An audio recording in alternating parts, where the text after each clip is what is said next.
ಹರಿ ಓಂ ನಮಸ್ಕಾರ. ಇವತ್ತು ಪಾಲಕನ್ನು ಉಪಯೋಗಿಸಿ ಒಂದು ಚಪಾತಿಯನ್ನು ಮಾಡೋಣ. ಇದಕ್ಕೋಸ್ಕರ ನಾನು ಒಂದು 3 ಅಥವಾ 4 ಸೌಟಿನಷ್ಟು ನಾನು ಇಲ್ಲಿ ಗೋಧಿ ಹಿಟ್ಟನ್ನು ತಗೊಂಡಿದ್ದೀನಿ. ಇದೇ ಸೌಟಲ್ಲಿ 1 ಸೌಟಷ್ಟು ಕಡಲೆ ಹಿಟ್ಟನ್ನು ತಗೊಂಡಿದ್ದೀನಿ.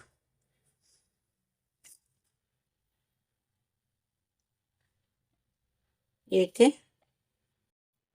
ಒಂದು ಚೂರು ಉಪ್ಪು,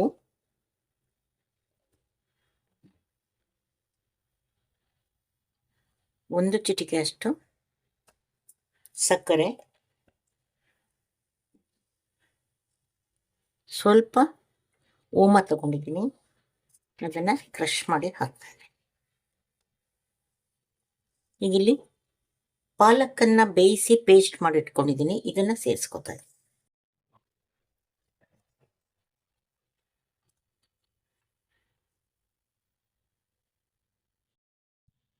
ಇವೆಲ್ಲವನ್ನು ನಾವು ಈಗ ಮಿಶ್ರಣ ಮಾಡ್ಕೊಳ್ಳೋಣ.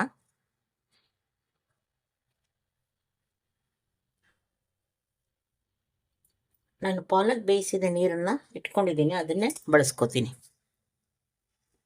ತಣ್ಣಗೆ ಆಗಿದೆ ಇದು.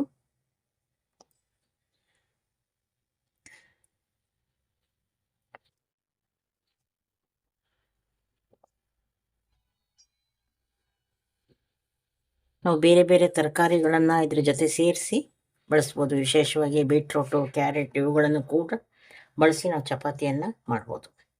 ಇನ್ನು ಗೋಧಿ ಹಿಟ್ಟು, ಕಡಲೆ ಹಿಟ್ಟು ಎರಡನ್ನೇ ಮಿಶ್ರಣ ಮಾಡಿದರೂ ಕೂಡ ಚಪಾತಿ ಚೆನ್ನಾಗೇ ಬರುತ್ತೆ. ಸೊ ಅಡುಗೆಯಲ್ಲಿ ಏನೋ ಒಂದು ಸಣ್ಣ ಪುಟ್ಟ ಬದಲಾವಣೆ ಮಾಡಬೇಕು ಅಂದ್ಕೊಂಡಾಗ ನಾವು ಈ ಥರ ಮಾಡಿದ್ರೆ ಚೆನ್ನಾಗಿರುತ್ತೆ. ಒಂದು ರುಚಿನೂ ಆಗುತ್ತೆ. ಅದರಲ್ಲೂ ವಿಶೇಷ ಮಕ್ಕಳಿದ್ರೆ ಬಣ್ಣಗಳ ಆಕರ್ಷಣೆ ಮಕ್ಕಳಿಗೆ.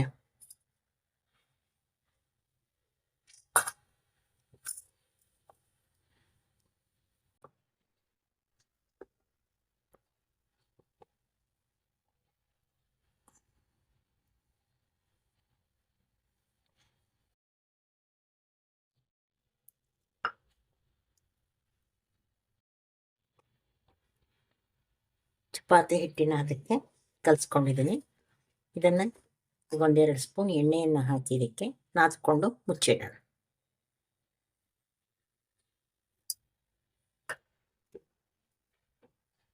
ಒಂದು 10 ನಿಮಿಷ ಬಿಟ್ಟು ಇದನ್ನು ಚಪಾತಿ ಮಾಡಿ. ಚಪಾತಿ ಹಿಟ್ಟು ನೆಂದರೆ ಚೆನ್ನಾಗಿ ಚಪಾತಿ ಆಗುತ್ತೆ. ಹಾಗಾಗಿ ಇದನ್ನು ಸ್ವಲ್ಪ ಹೊತ್ತು ನೆನೆಯಲಿಕ್ಕೆ ಬಿಟ್ಬಿಡೋಣ. ಮುಚ್ಚಿ ಒಂದು ಕಡೆ ಬಿಟ್ಟರಾಯಿತು. ಚಪಾತಿಯನ್ನು ಮಾಡಲಿಕ್ಕೆ ನಾವು ಉಳ್ಳೆಗಳನ್ನು ಹೀಗೆ ರೆಡಿ ಮಾಡ್ಕೊಳ್ಳೋಣ.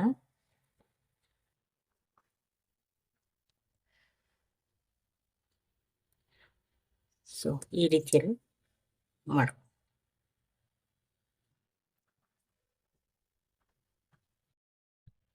ಇಟ್ಕೊಂಡಂತಹ ಉಳ್ಳೆಯಿಂದ ನಾವು ಚಪಾತಿಗಳನ್ನು ಲಟ್ಸ್ಕೊಳ್ಳೋಣ.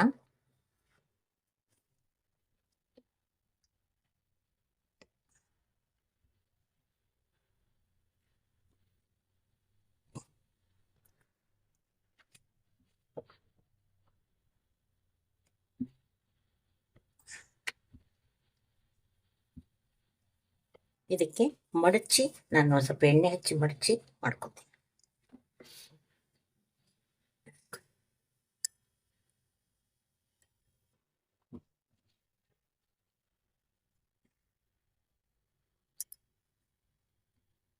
ಹಾಗೆ ಸ್ವಲ್ಪ ಎಣ್ಣೆ ಹಚ್ಕೊಂಡು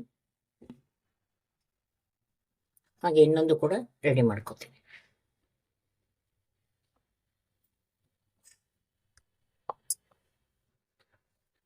ತವಾ ಕಾಯಲಿಕ್ಕೆ ಇಟ್ಕೊಂಡಿದ್ದೀನಿ. ತವಾ ಕಾಯೋಷ್ಟರಲ್ಲಿ ನಾವು ಇದನ್ನು ಲಟ್ಟಿಸ್ಕೊಂಬೇಡ.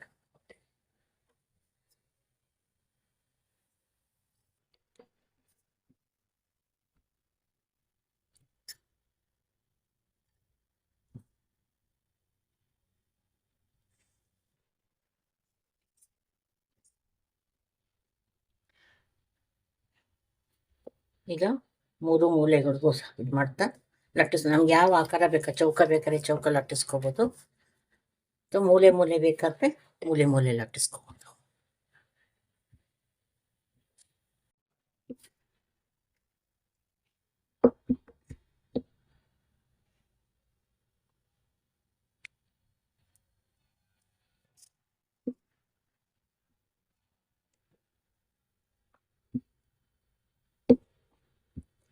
ಮೂಲೆಗಳಲ್ಲಿ ಸ್ವಲ್ಪ ದಪ್ಪ ಆಗ್ಬಿಡತ್ತೆ, ಗಮನಿಸ್ಕೊಂಡು ಆ ಅಂಚುಗಳನ್ನು ಕೂಡ ನಾವು ಲಟ್ಟಿಸ್ಕೋಬೇಕು.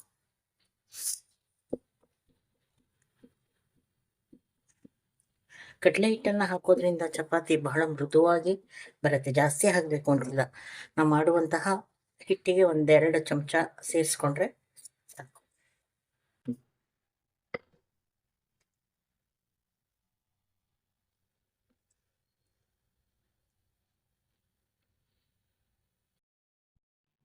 ಈಗ ನಾವು ಇಟ್ಕೊಂಡಂತಹ ತವಾ ಕಾದಿದೆ.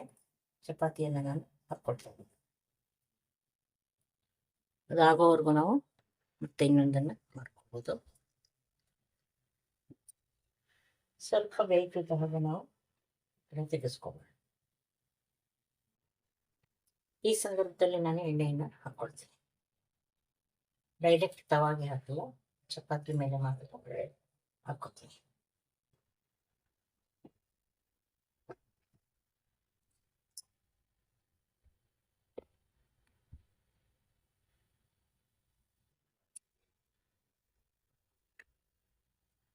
ನೋಡಿ ಹೇಗೆ ಗೊತ್ತಾ,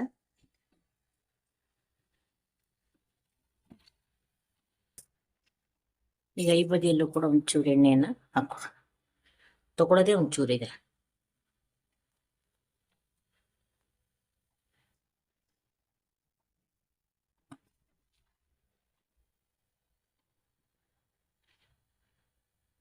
ಅಂಚುಗಳ ಕಡೆಗೆ ಗಮನ ಕೊಟ್ಟು ಒಂಚೂರು ಬೇಯಿಸ್ಕೋಬೇಕು.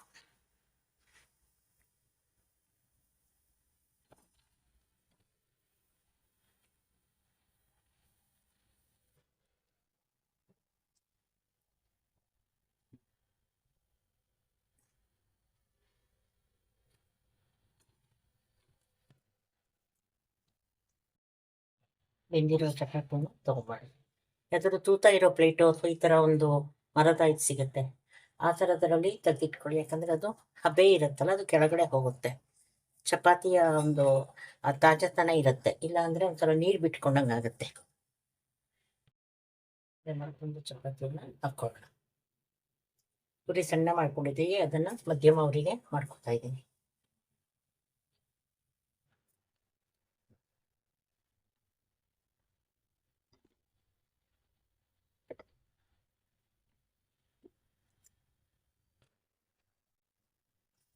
ಸ್ವಲ್ಪ ಎಣ್ಣೆ ಮೇಲೆ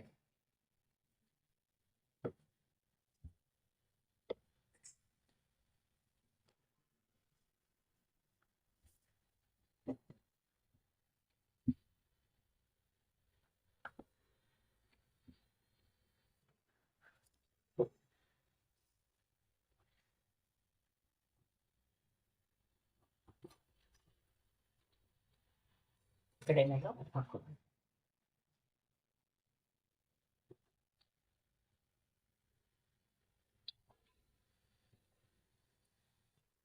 ಈಗ ಬೇಯ್ತಾ ಇದೆ ಎರಡು ಕಡೆನಲ್ಲೂ. ಲೈಟ್ ಗ್ರೀನ್ ಇರುವಂಥ ಚಪಾತಿ. ನಮಗೆ ಇನ್ನೂ ಜಾಸ್ತಿ ಇದೆ. ನಾನು ಅರ್ಧ ಕಟ್ಟು ಇದನ್ನು ಬಳಸ್ಕೊಂಡಿದ್ದೀನಿ. ಇದರಲ್ಲಿ ಸೊಪ್ಪನ್ನು ನಾವು ಬೇಕು ಅಂದರೆ ಪೂರ್ತಿ ಕಟ್ಟನ್ನು ಕೂಡ ಬಳಸ್ಕೋಬೋದು.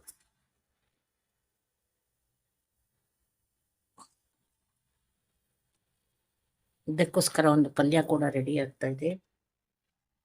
ಕಡಲೆಕಾಳಿನ ಕಡಲೆಕಾಳಲ್ಲ, ಒಣಗಿದ ಅವರೆಕಾಳನ್ನು ನೆನೆಸಿ ಮಾಡಿರುವಂಥ ಪಲ್ಯ.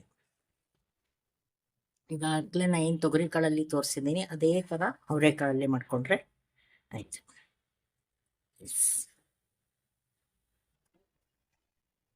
ರೆಡಿ. ನಿಮಗೆ ರೌಂಡ್ ಚಪಾತಿ ಬೇಕು ಅಂದರೆ ಇಷ್ಟೇ ಮಾಡ್ಕೋಬೋದು. ಈಗ 3 ಮೂಲೆ ಚಪಾತಿಯನ್ನು ತೋರಿಸಿದ್ವಿ. ಈಗ ನನಗೆ ಇದನ್ನು ಚೌಕ ಮಾಡಿಕೊಂಡು ಚಪಾತಿಯನ್ನು ಲಟ್ಟಿಸಬೇಕಾದ್ರೂ ಕೂಡ ನಾವು ಲಟ್ಟಿಸ್ಬೋದು. ಕ್ಲೀನಾಗಿ ಹೀಗೆ ಮಡ್ಚ್ಕೊಳ್ಳೋಣ. ಹಾಗೆ ಇದನ್ನು ಕೂಡ ಇದರ ಮೇಲೆ ಹಾಕ್ಕೊಂಡು ಒಂದು ಪ್ಯಾಕೆಟ್ ಥರ ಮಾಡಿ ಚೌಕದ ಚಪಾತಿಯನ್ನು ಕೂಡ ನಾವು ಮಾಡ್ಬೋದು.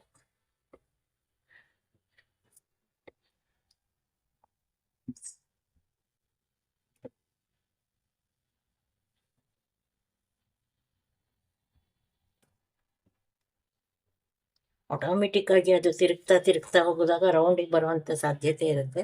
ಸೊ ನಮಗೆ ಚೌಕನೇ ಬೇಕು ಅಂತ ಹೇಳಿದಾಗ ನಾವು ಅದ್ರ ಕಡೆ ಗಮನ ಕೊಟ್ಟು ಅಲ್ಲಷ್ಟೇ ನೀಟಾಗಿ ತಗೊಳ್ಳುವಂಥ ಇದನ್ನು ಮಾಡ್ಬೋದು.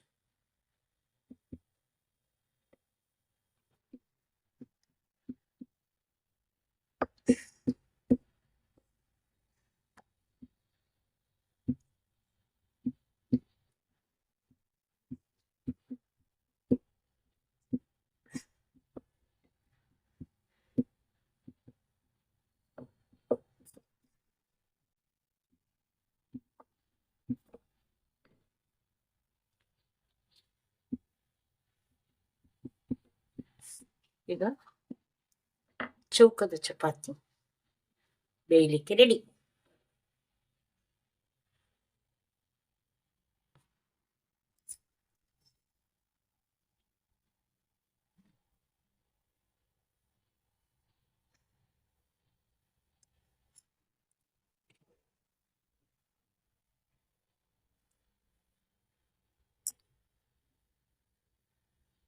ನಾವು ಉರಿಯನ್ನು ಸಣ್ಣ ಮಾಡಿದ್ದೆ, ಹಾಗಾಗಿ ಸ್ವಲ್ಪ ಸಮಯ ತಗೋತಾ ಇದೆ.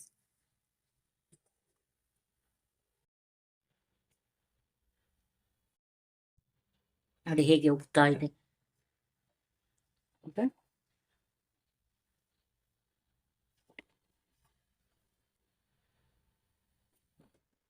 ಈ ಕಡೆಯಲ್ಲೂ ಕೂಡ ಒಂದು ಚೂರು ಎಣ್ಣೆಯನ್ನು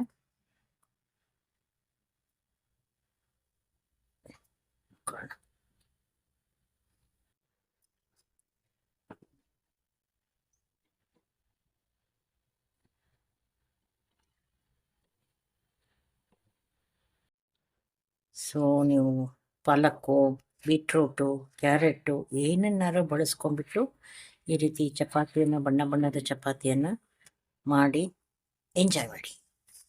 ತಿನ್ನೋದನ್ನೇ ಸ್ವಲ್ಪ ವಿಶೇಷವಾಗಿ ತಿನ್ನೋದು ಅಷ್ಟೇ. ಹೇಗೆ ಮಾಡಿದ್ರು ತಿಂತೀವಿ, ಆದರೆ ಒಂದು ಕಣ್ಣಿಗೆ ಆನಂದ ಆಗಬೇಕು, ಮನಸ್ಸಿಗೆ ಖುಷಿ ಆಗಬೇಕು, ನಾಲಿಗೆಗೆ ಆ ಸ್ವಾದ ಸಿಗಬೇಕು. ಅದ್ರ ಕಡೆ ಗಮನ ಇಟ್ಕೊಂಡು ನಾವು ಅಡುಗೆ ಮಾಡಿದಾಗ ಅಡುಗೆ ಮನೆ ಅನ್ನೋದು ನಮಗೆ ಬಹಳ ಇಷ್ಟವಾದ ಒಂದು ಸ್ಥಳ ಆಗತ್ತೆ.